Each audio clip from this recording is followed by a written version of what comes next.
Hello everyone, it's Old Guardian here. In this video I'm going to take a look at the top 10 best Hearthstone Standard decks 2 weeks into the mini set. So I last reviewed the meta 1 week ago, and compared to last week, not much has actually happened in a way. Because like half of the deck lists on this list are exactly the same, but what has happened is that people are playing a lot less bad decks right now. People are playing more refined versions of decks, there are some refinements in some of the lists, and simply cutting many of the bad decks from the meta means that the relative positions of these decks have changed a little bit. For example, we have one newcomer to the list, and that is here, number 10, Naga Mage.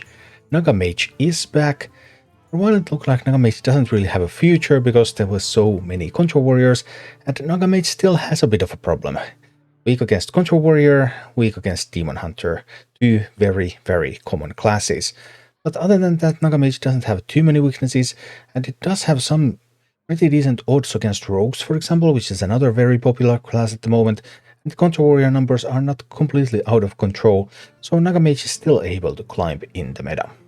Then coming at number 9 is the Naga Bless Priest.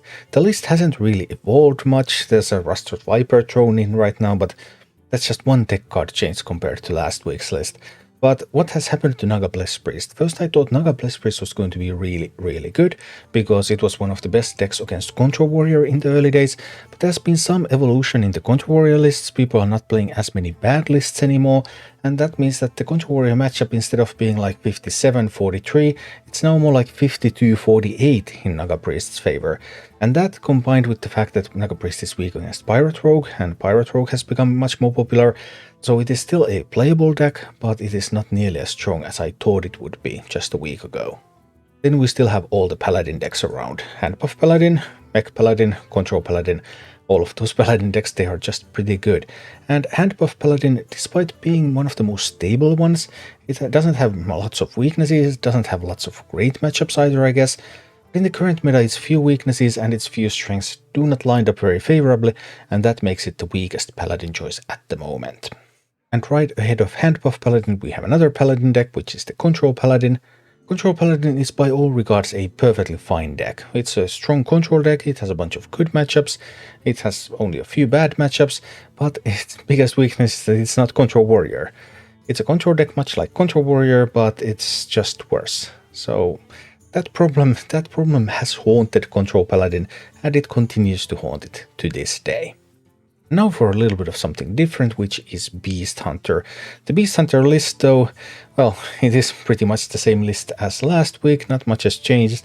The secret variant of Beast Hunter is still stronger than the Ambassador Phelan variant, although the Ambassador Phelan variant is a lot more fun, because who doesn't like to grab some beast from their deck with the harpoon gun at a great discount? That's just so much fun. But we're going with the boring secrets into Vandar's Stormpike list, because this is all about performance, and this one still has a couple of percentage points edge compared to the Phelan list.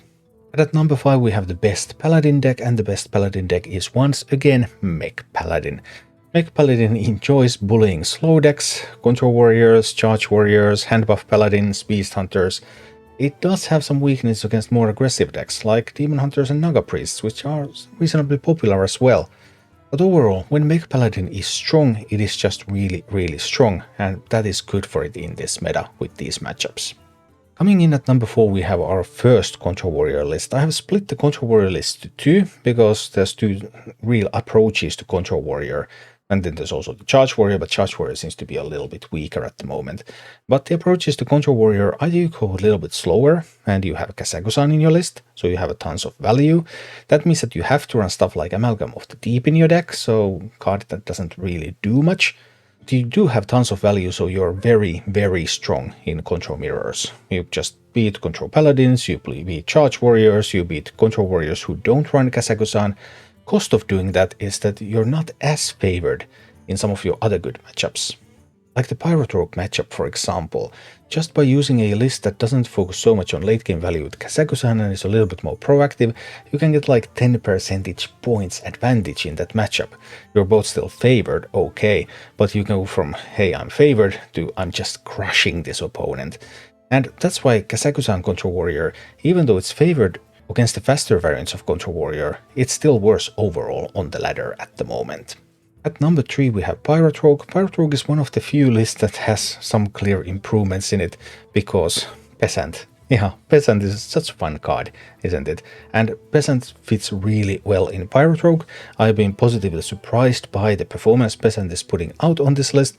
It just helps the deck find its early resources, get its early pressure on, and lovely card in this list. Definitely worth adding, and one of the reasons Pirate Rogue is doing well at the moment.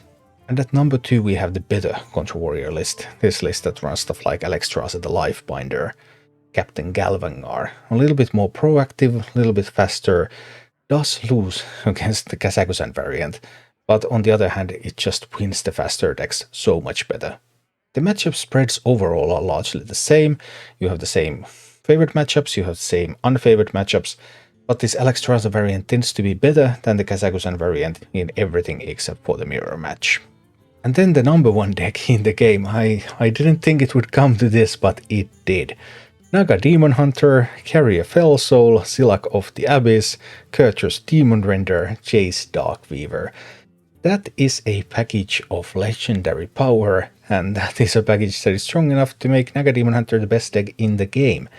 Naga Demon Hunter doesn't have a lot of weaknesses. Its real only weakness is Beast Hunter, and Beast Hunter has a lot of other issues. And then it has some real strong matchups like Mech Paladins and Quest Warriors. Okay, those are not the most common matchups, but in most matchups it has a little bit of an edge, 52%, 53%, just a little bit, so that it's just so good, so steady, so solid. It is incredibly difficult to outdo this deck, and that's why it is currently the best deck in the game.